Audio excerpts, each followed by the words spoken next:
डहरके में गोठाणे एहतियात कंदे तायो आहे त बासर ज़मीन सस्ते अघ ते ख़रीद करण चाहे थो। इनकार ते ज़मीन ॾा ईंदड़ वाटर कोर्स खे टोड़े छॾियो आहे। डहरके वेझो ॻोठ सोबो खान शहर जे रहवासी नालो चङो शर एहतिजाज बाद मीडिया सां ॻाल्हाईंदे चयो त मुंहिंजी 2 एकड़ खाते वारी ज़रई ज़मीन आहे जेका असांजे इलाइक़े जे बासर अयूब शहर ऐं रज़ाक शहर मूंखां सस्ते अघ ते ख़रीद करण चाहिनि पिया। मुंहिंजे इनकार ते उन्हनि मुंहिंजी ज़मीन ॾांहुं ईंदड़ पाणीअ जो सरकारी वाटर कोर्स ड्राहे पट करे छॾियो आहे, जंहिं सबबु मुंहिंजी ज़मीन बंजर बणिजी वई आहे। मसलो इहो आहे, मुंहिंजी 2 एकड़ हिते ज़मीन आहे, तव्हां ॾिठी आहे। हा, मुंहिंजो बासरनि माण्हुनि बनो बि भॻो आहे, जेको वाटर कोर्स आहे सरकारी उहो बि भॻो वियो आहे। मां मजबूर आहियां।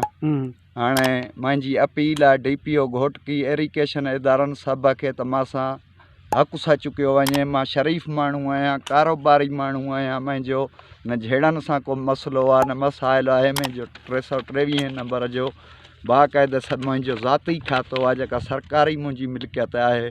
मां मीडिया खे बि अपील थो कयां मुंहिंजी मदद करे। अयूब ऐं अब्दुल रज़ाक उन्ही जो पुटु, मुंहिंजो उन्हनि वाटर भॻो आहे।